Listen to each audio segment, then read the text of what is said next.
This chapter is so good, right? I love this chapter talking about the heart and talking about the energy there. All right, this first page where Singer talks about, he starts off by saying the foundation of spiritual growth and personal awakening are very much strengthened by the findings of Western science. A lot of times, um, she's funny. A lot of times, it's like science versus spirituality, and they don't coexist. Y'all, am for real, beginning to question that big time in my own life, and I'm starting to look at it more like they need each other to exist, and maybe actually could be very similar. Maybe like science is a way to explain, quantify, qualify, label, make sense of some of these spiritual concepts that really can't always be neatly explained. But, there is a tendency in the West to want to have things explained logically, very, very left brainy, So why am I bringing this up? Because we get that juxtaposition a lot, like Western mentality versus Eastern mentality. Eastern mentality seems to have a recognition of spirituality, with how traditional Chinese medicine goes, and how, that's where like the yogic tradition really was originated, right? And then you have this on the west side.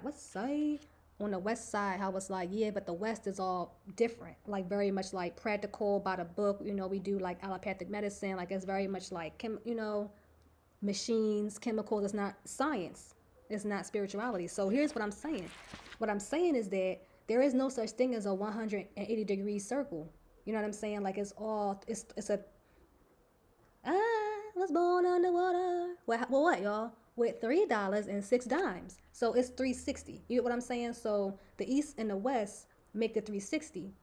That's what makes me feel like science and spirituality are just maybe like opposite sides of a similar spectrum, or just, you know what I'm saying? The same way that, but related to that, because I just keep going on and on about things like that, but related to that, I don't know if y'all can see my drawing. I made this little drawing on the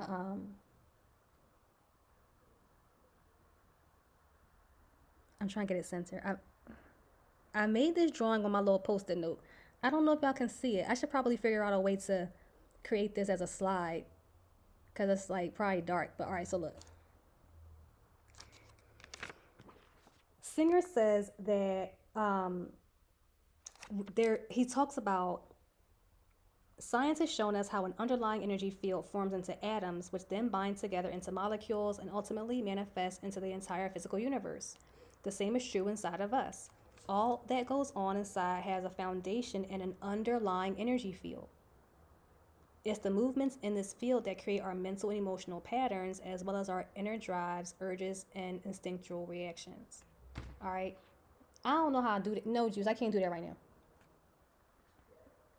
Hi, wait, I could probably try. Hold on, let me see. Um, hold on. Where's my coach? Can I blow up the camera? Can I blow up the camera? No, Juice. I can't think about that right now. So let me try to explain this to y'all. So at the very top it says this is the quantum field of unlimited possibility, right? This at the very top. Imagine, close your eyes, use your imagination, damn it. At the very top is the quantum field of unlimited possibility. It's a quantum soup. You know what I'm saying? Like, an unlimited possibility exists there.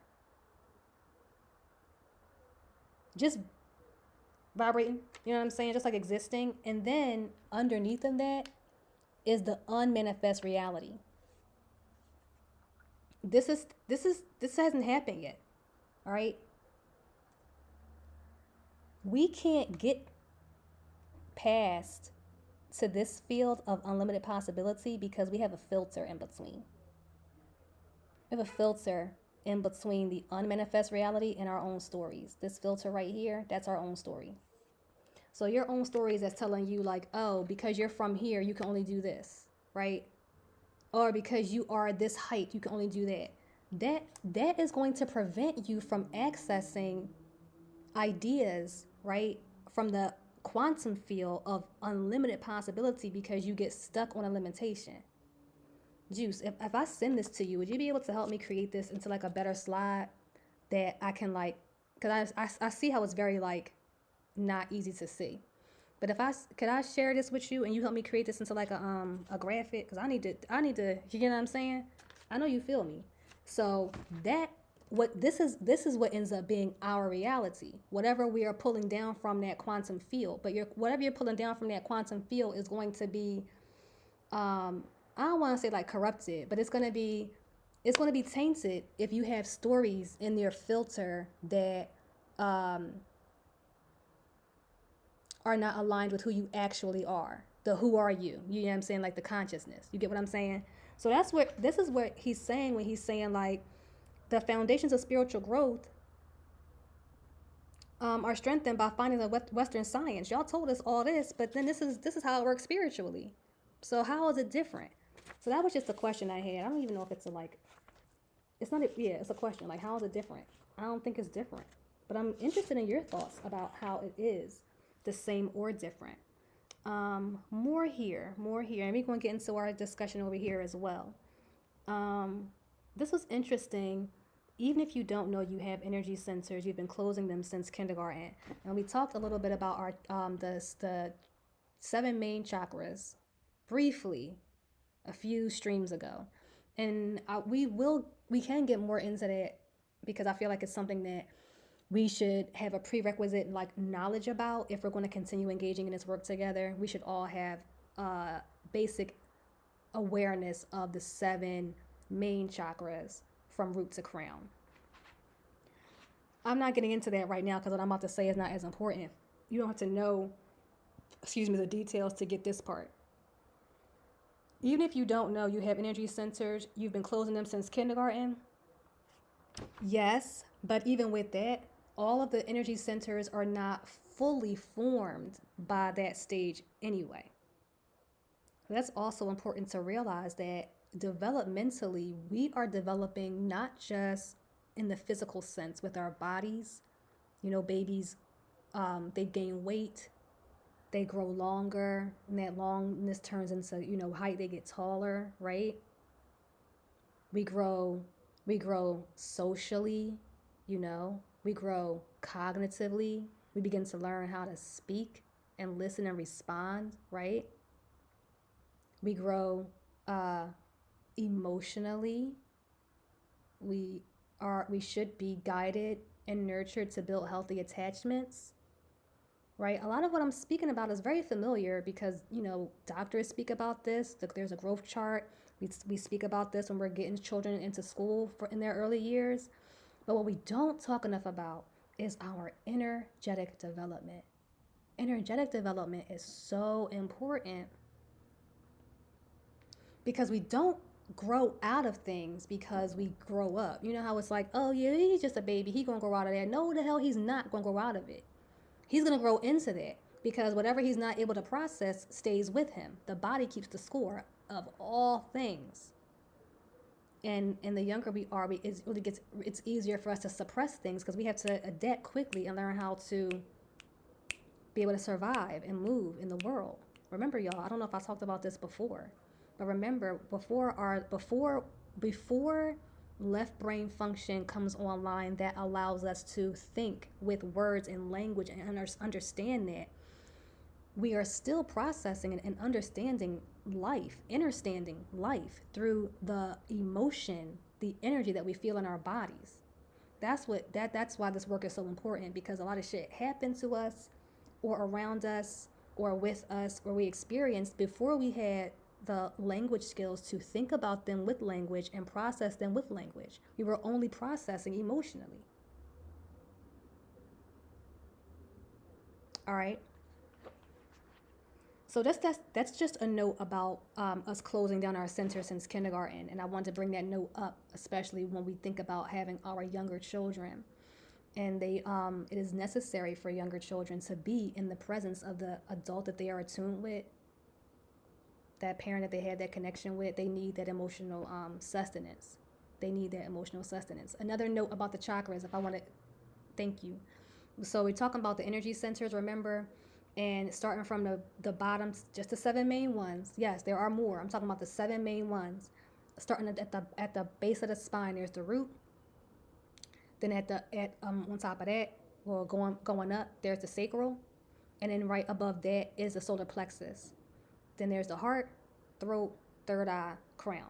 But I'm pausing right here at the solar plexus, which is like right here, like just right above the navel, right above this, like right there. You know what I'm saying? What? Why is that significant? Because as a growing fetus, right? I was attached to my mama by this umbilical cord that was feeding right there, right? Where that energy center is, the solar plexus, which is the seat of my personal power. Not just mine, all of us. This is important. This is if it resonates and you would like to learn more, then you'll start to see things show up in your reality that start to reflect and mirror the conversations that we have here. And if the things that I say and share don't resonate, then that's fine. Then you just here being entertained, and I'm grateful for your presence. But that energy exists, that energy exists, right? And so I just want to say a note about that. Another note I want to bring up, ideals and mindsets such as this. Yep. That part I thought was so funny. We don't talk about that around your father. Come on, like if you have not ever heard, witnessed, been told, said, or experienced anything like that, like I need to know, because I, not speaking for everybody, but speaking for myself, can definitely recall situations growing up where it was like, you knew there were like maybe unspoken rules in the home or among the family, or maybe not. Maybe they were spoken out loud, but it was like, we don't talk about that.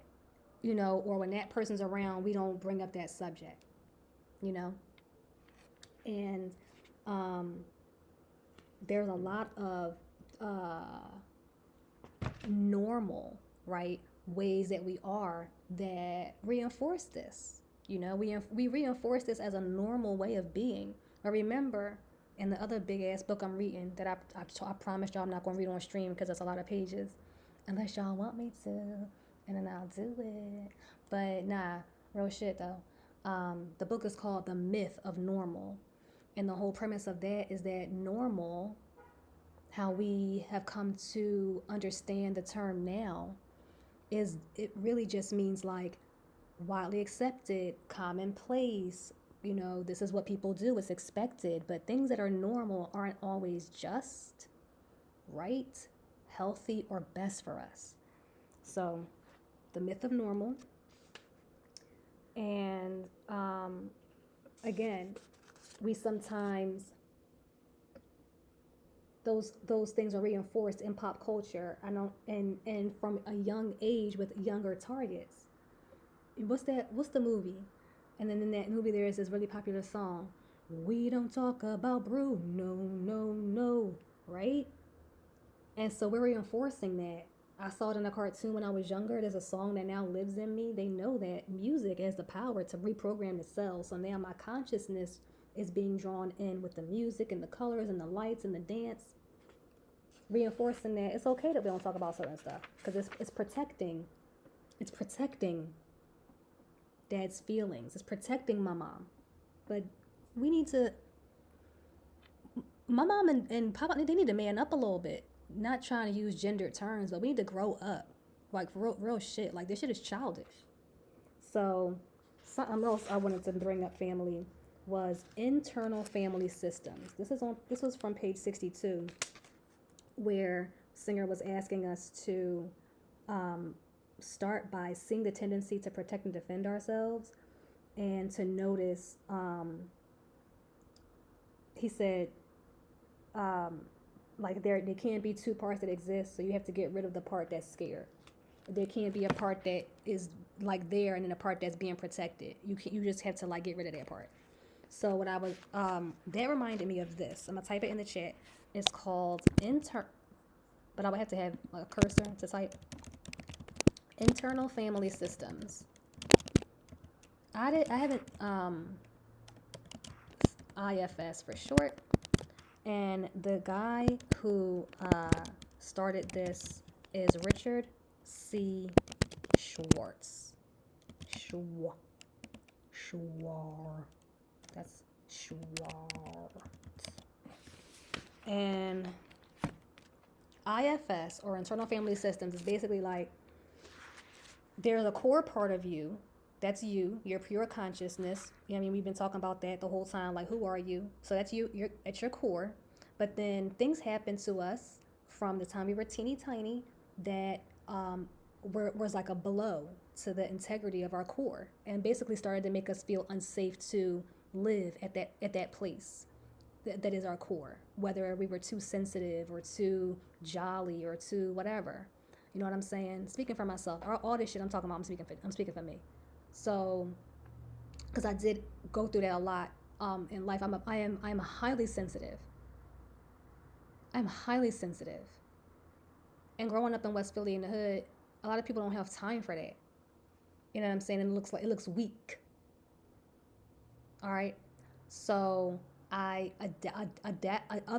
parts began to evolve from within me, right? That I adapted to protect me and my sensitivity. You know what I'm saying? So it wasn't like, so that I would feel safe to go to school.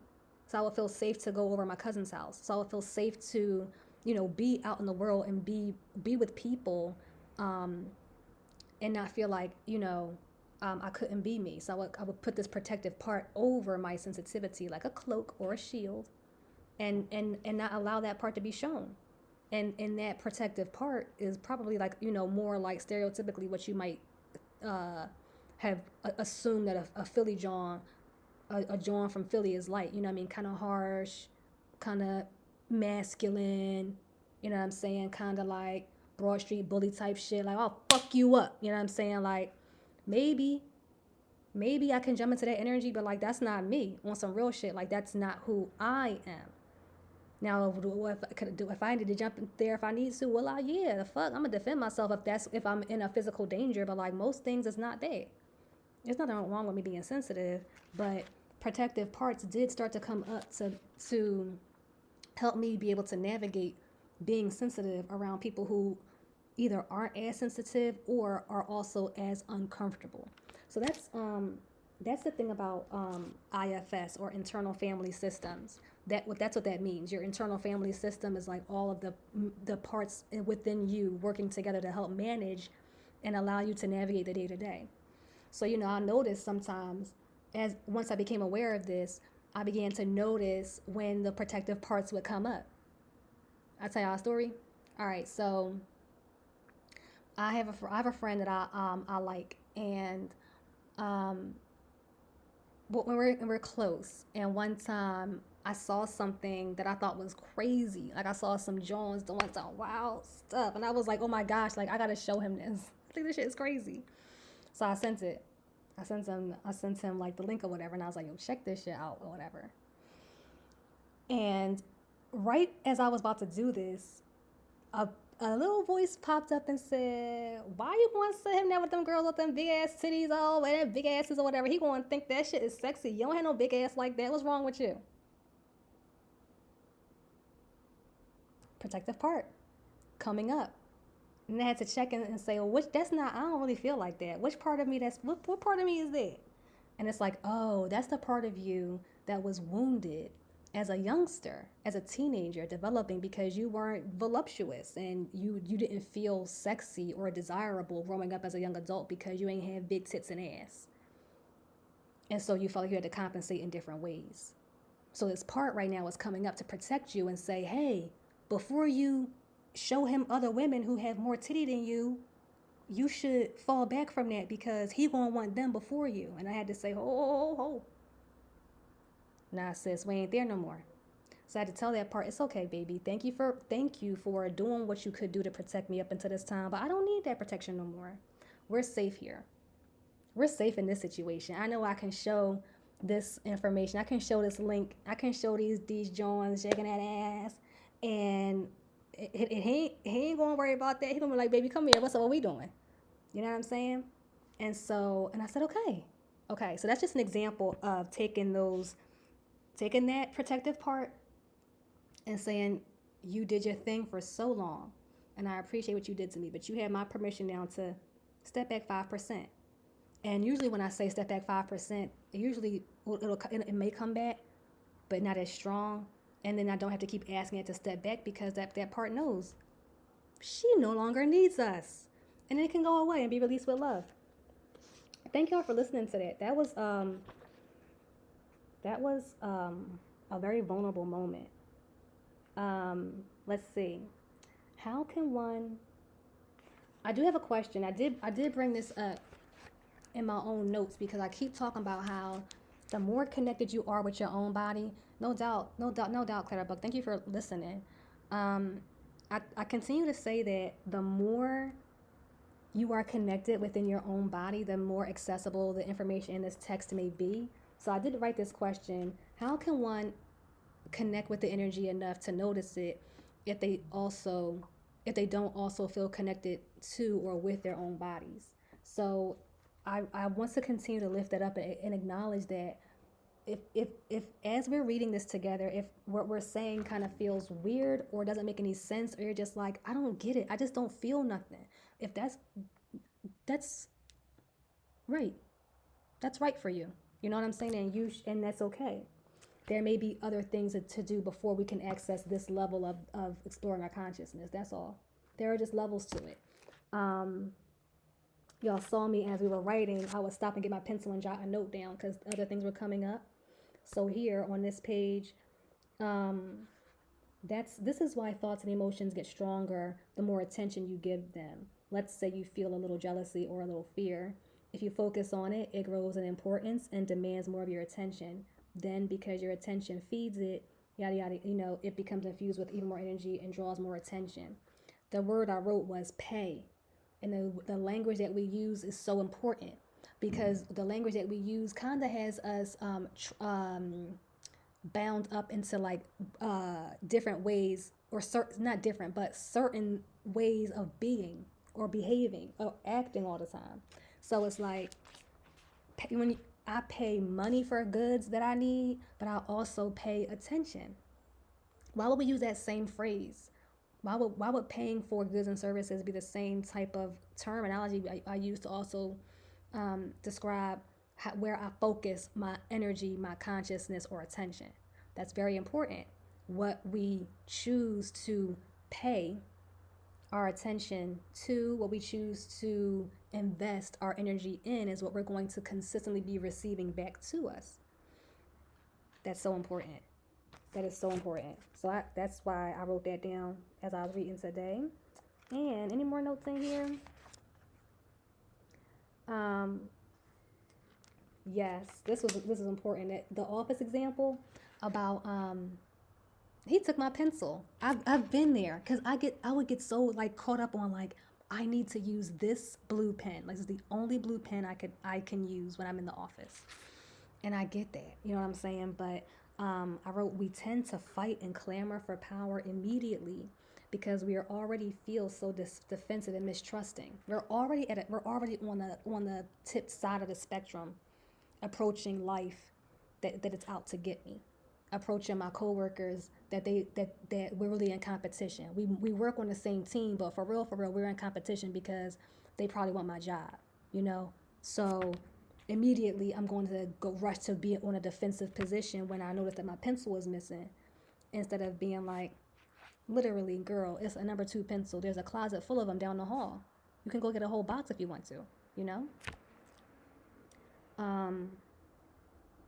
Another note I had: be mindful to label people a jealous person, because that's not accurate. Jealousy is the name is the name that we call a certain energy. So I think that this was related to when the singer said, there's nothing wrong with feeling the energies of fear, jealousy, or attraction. It's not your fault that such energy exists. So yeah, be mindful to label someone, she's so jealous. Like, don't be very, very careful to not use the power of your words to put that energy on a person, because you have a lot of power in your words. So be very careful to not put that kind of energy on a person, and realize that jealousy, I can't bring jealous. This is Palo Santo, okay? But let's just pretend like we made it into like physical jealousy, right? But I can't put physical jealousy into my body, because because jealousy is not physical. It's an energy that, and we gave a name to it because we needed a way to be able to describe the energy. It's just an energy that you can experience. All right, but it's not you. So be careful to not label yourself that, and don't label other people that either. Okay, you are not lazy. You might be experiencing energy of laziness, but you're not lazy. Don't say that about yourself. That's just an example. I hear people say that a lot. Well, I was being so lazy today. No, you weren't. Don't say that. Your cells can hear you. So Juice, I'm missing some chats. I heard a character playing a pimp on TV. Which that made me laugh, because I want to know which character. Use this pickup line as he walks up to the woman. Everything, everything in this world costs money, even a conversation. All you gotta do is pay attention. Yeah. Pimps be having a lot of knowledge though, don't they? Like, though I think that that's just the nature of the rules that a pimp plays this game with. Um, the game of life. They play with a different set of rules. So I think that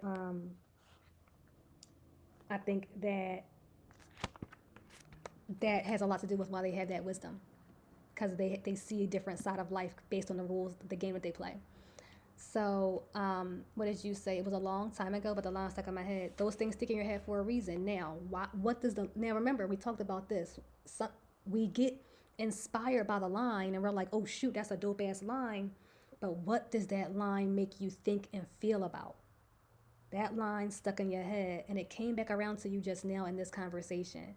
So, what is the message and the energy of that line for you?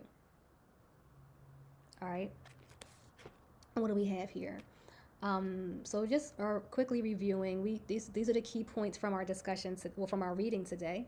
The part that we are projecting is out of balance. It's too sensitive. We've tipped the scales, and are just very energy. And where's the currency? Okay. So that example of it's interesting because Singer does this example, and in the Myth of Normal, he gives Gaber Mate, I think that's how you pronounce his last name. He gives a similar example of basically saying, like, um, imagine if everybody was walking around, with like sores on their skin that were like so sensitive that you couldn't touch them because they were painful. So it would be hard to, like, oh, you know what? It wasn't the Myth of Normal that said that. It was this. I think it was either As a Man Thinketh, or it was the Four Agreements. Both of those, y'all. We either one of these. After we gonna do either one of these, if not both, because these are the fuck important, y'all. Fucking important, both of these. But I don't know if it was either one of these. It wasn't normal. But one of these gives the same example here about how if everyone walked around with these sores on our skin, too afraid to hug each other or touch each other, and because we would be disturbing the physical sensation sores, then it would be hard to, like, live and interact and be with each other. But that's the exact situation that we've created with us keeping our emotional and mental sensitivities unchecked. So that's what he means when he says that the part that we're protecting is out of balance. Because you can't even talk about certain things in front of your dad. This big, strong man. And you can't mention this thing in front of him because it's going to make him what? Yell and scream and probably go get a beer. Why? Because it was too much pain in here. And it's too painful now because it happened 70 years ago. You see what I'm saying? That's why we have to intervene early. Keeping the energy inside makes it worse, yes. And protection inhibits spiritual growth. Yes, these are things we talked about. Don't want to say anything else. Society makes keeping it inside normal.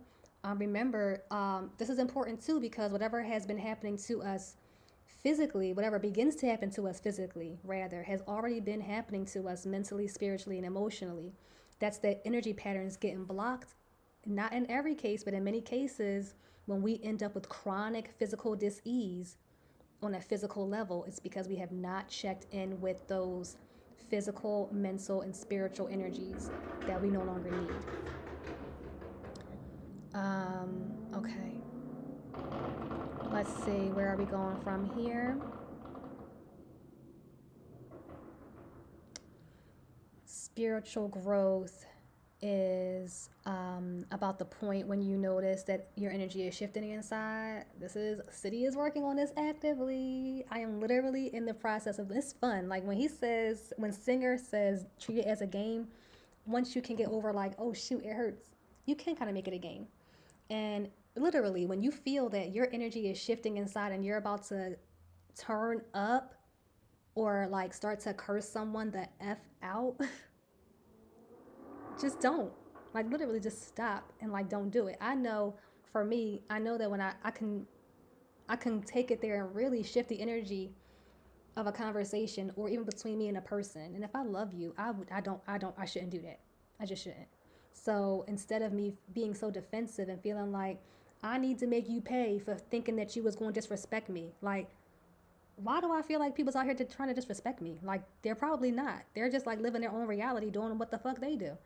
So yes, when you notice the energy start to shift, fall back. That's the spiritual meaning of fall back.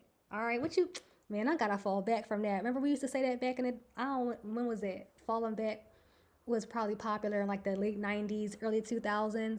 But man, I gotta fall back from him because it just wasn't working out. And we think about falling back on a physical, tangible level. I fell back from him. I stopped calling him.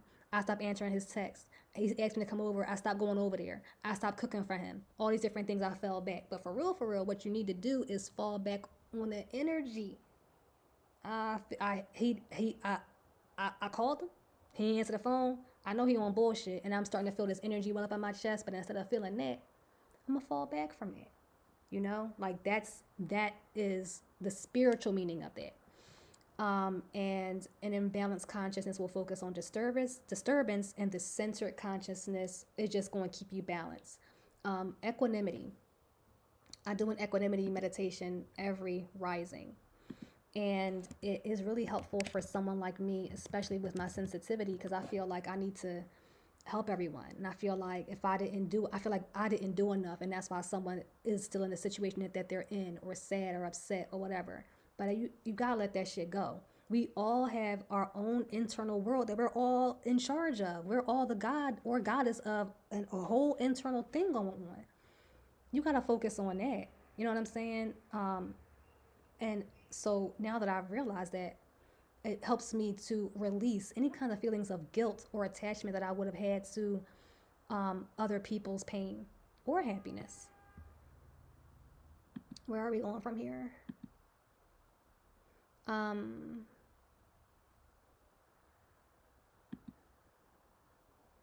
trying to get to the discussion questions.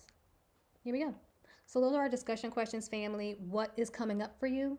What are some things that you protect yourself from now or in the past? And what do you think about falling behind the